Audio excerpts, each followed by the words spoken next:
morning, and I'm excited to be here this morning to speak with you women and to help us all improve our marriages. And so this morning, not tonight, we're going to be talking about, is there anything we can learn from Delilah? Really, is there anything we can learn from Delilah? Having been married now for almost 15 months makes me a pretty darn good expert on marriage. Yeah, no, now that I have you laughing, that's not the truth. So not the truth. No way am I an expert on marriage, especially with only 15 months of experience. You can ask my husband, he would probably agree. Not that I'm a terrible wife, but I'm definitely not the best wife ever. But I constantly desire to learn more and to be a better wife. I came across this article that we're going to go through in just a second. You have it in front of you. At a bridal shower this summer for a friend. And I just laughed my head off, seriously, because I'm just like, this is so not 2009. So this is from a 1950s home economics book. And I wanted to just read this with you, and just so we can kind of get a taste of 1950s wifehood. First off, you need to have dinner ready. Plan ahead, even the night before, to have a delicious meal ready on time for his return. This is a way of letting him know that you're thinking about him and are concerned about his needs.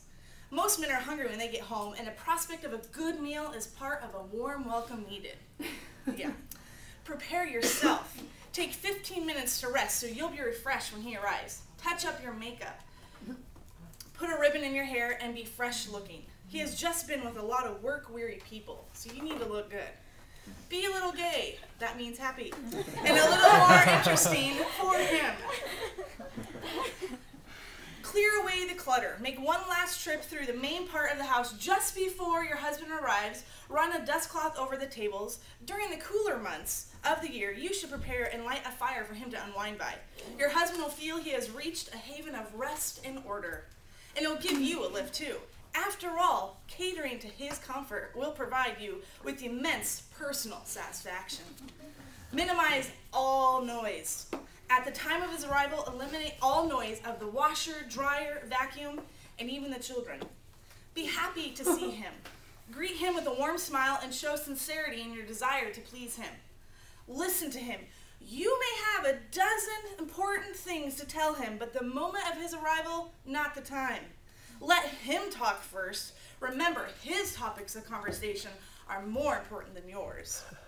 Don't greet him with complaints and problems. Don't complain if he's late for dinner or even stays out all night.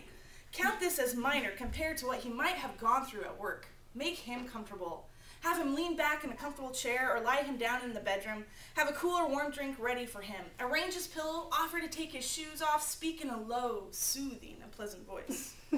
Don't ask him questions about his actions or question his judgment or integrity.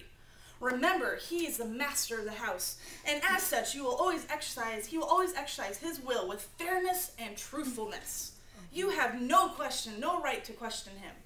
And remember, a good wife always knows her place. As I can see from all of your faces, along with my own, that this is no way in reality in 2009. But seriously, is there anything that we can learn from this? Is there anything we can learn from the story of Delilah? The answer to both is yes. What we can learn from this article is to be more attentive and considerate. Maybe not to the extent that they talk about here, but we can take some simple principles and apply them. One of the most basic ones in here is be happy to see him. That can be applied even now in 2009. We need to be happy to see our husbands. So if we dig down deep into this article, there are a few things that we can actually learn from. The same goes with the story of Delilah. What can we, as wives, learn from a selfish, betrayer, manipulator, nag, and secret revealer named Delilah? Well, we're going to talk about that this morning. Point number 1, we need to learn to not be selfish. Judges chapter 16 is the story of Samson and Delilah, and we're going to read a big chunk of it. So we're going to start in verse 4.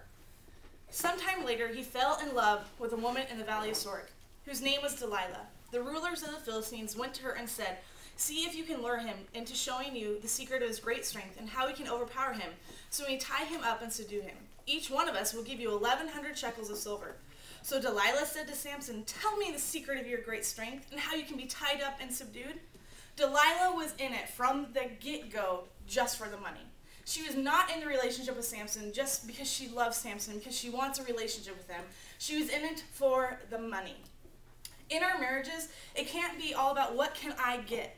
It also is about what can I give. We need to learn as wives to not be selfish and not just think of our own priorities, our own desires, but in all honesty, we need to put our husbands' desires and wants and feelings ahead of our own at times. In relationships, it isn't just about a one-sided, I'm going to take, or I'm going to give.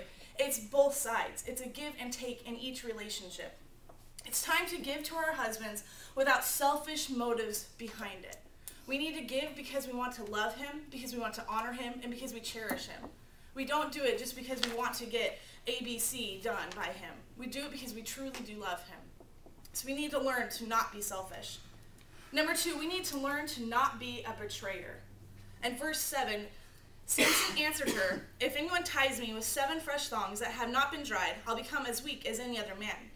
Then the rulers of the Philistines brought her 7 fresh thongs that had not been dried, and she tied him with them. With men hidden in the room, she called to him, "Samson, the Philistines are upon you!"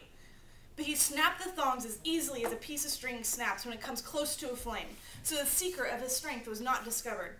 Then Delilah said to Samson, "You have made a fool of me. You lied to me. Come now, tell me how you can be tied." Delilah was a two-faced lying betrayer. She failed Samson in his greatest need and led him astray. As wives, we cannot let ourselves desert our husbands. We can't desert them.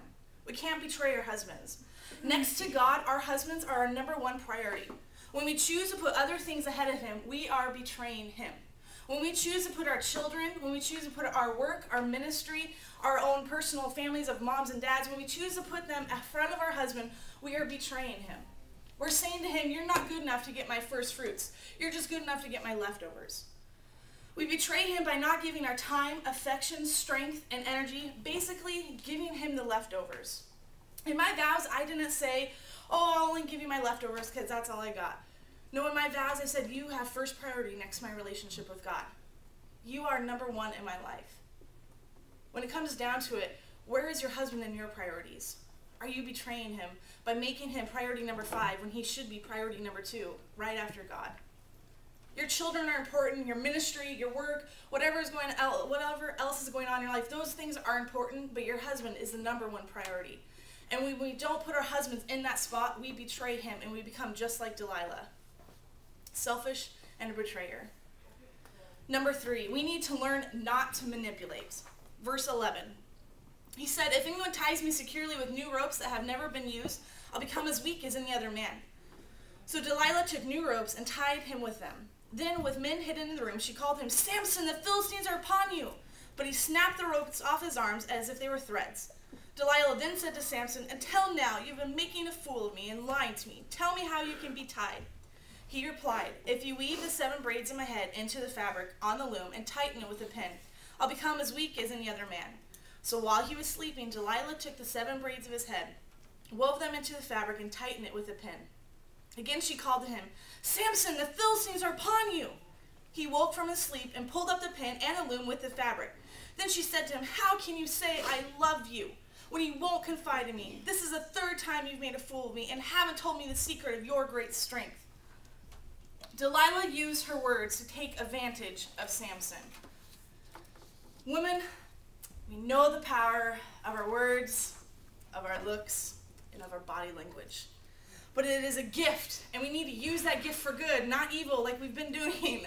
We cannot use our words, our looks, our body language to manipulate our husbands into doing things that maybe they really don't want to do. Or, like what Delilah did to Samson, into manipulating him into finally revealing his ultimate secret. And it wasn't for a greater purpose. The greater purpose was for Delilah's selfish need of wanting money. Using the power of manipulation goes right back to point number 1 of selfishness. We have to break that habit. We are in a give and take relationship, not just a take, not just a give. Be honest in your words. Men have a hard enough time figuring this out. Let's not make it harder by confusing them with our words, with our faces, and with our actions. I'm sure there's all been times in our lives where with our husbands, they're like, "What's wrong?" And you're like, "Nothing." And they know something is wrong.